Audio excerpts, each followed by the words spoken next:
म्हणतात पिंडदान करा, पिंडदान करा. आम्ही करू पिंडदान, आई वडिलाचं पिंडदान करू, आजी आजोबाचं करू. पण पिंडदान हेतून माग कुणी केलंय का? तुम्ही नुसते सांगायला लागले करा, ऐका कुणी केलंय ती.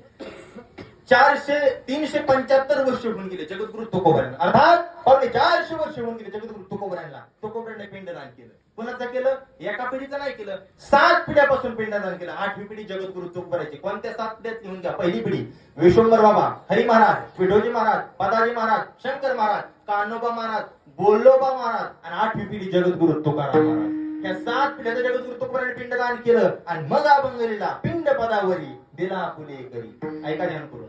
ते म्हणतात महाराज तुकोबरा जरा अलीकडचे, थोडं पलीकडचं उदाहरण द्या. ऐका सांगतो. ज्या ज्ञानोबराच्या बद्दल मी तुम्हाला आता सांगितलं, 750 वर्ष होऊन गेली ज्ञानोबराला जन्म घेऊन. त्या ज्ञानोबराने सुद्धा पिंडदान केलं. कुणाचं केलं? ऐका. नाशिकवरून कीर्तन करून येत असताना आळे नावाचं मध्ये गाव आहे, बऱ्याच जणांना माहिती. त्याला आपल्या भाषेत आपण आळे फाटा म्हणतो. त्या आळे फाट्यावर ते समाधी कोणाची? रेड्याची समाधी. आता तुम्ही हिथं म्हणले रेडा, तिथं म्हणू नका.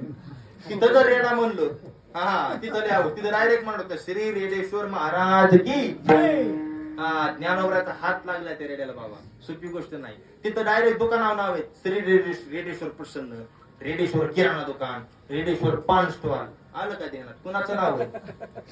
रेड्याचं. बरं, रेड्यात निर्बुद्ध प्राणी नाही जगामध्ये. आमची गाडी एकदा रस्त्यावर थांबली, 2-3 म्हशी आल्या.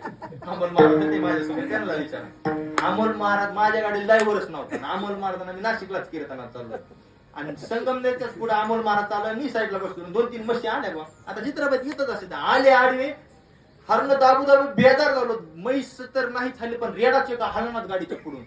अक्षरशः मागचा जो ट्रक वाला होता तो खाली उतरला. आता आम्ही नाही उतरलो, खरं सांगतो. त्याने टामी काढली होती.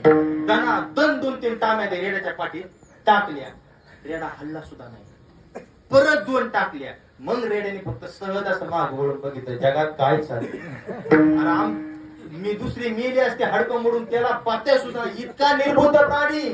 पण त्या निर्बुद्ध प्राण्याच्या मस्तकावरती हात ठेवला. आज त्या रेड्याची समाधी महाराज सामान्य गोष्ट नाही. अहो त्या रेड्याच्या लाईनीत 1-1 किलोमीटर दर्शना करता, त्या रेड्याच्या समाधी करता. मी तर कायम सांगत असतो, जगामध्ये अनेक मंदिरांना खांब आहेत, बरोबर अमोल महाराज? अनेक मंदिरांना खांब आहेत, जवळजवळ सगळ्याच मंदिराला खांब आहेत. पण आपला अहिल्यानगर, आमचा अहिल्यानगर जिल्हा असा आहे की ज्या अहिल्यानगर जिल्ह्यामध्ये नेवासा तालुक्यामध्ये एक खांबाकरता मंदिर आहे. कशा करता मंदिर आहे? पण त्या खांबाचं महात्म्य ना ऐकलं? काय महात्म्य? कशा करता मंदिर आहे त्या खांबा करता? त्या खांबाला फक्त माझे ज्ञानोबरा एक वेळेस मला पाठ लावून बसले, तिथं फक्त ज्ञानेश्वरी लिहिली, ज्ञानेश्वरी सांगितली आणि सच्चिदानंद बाबा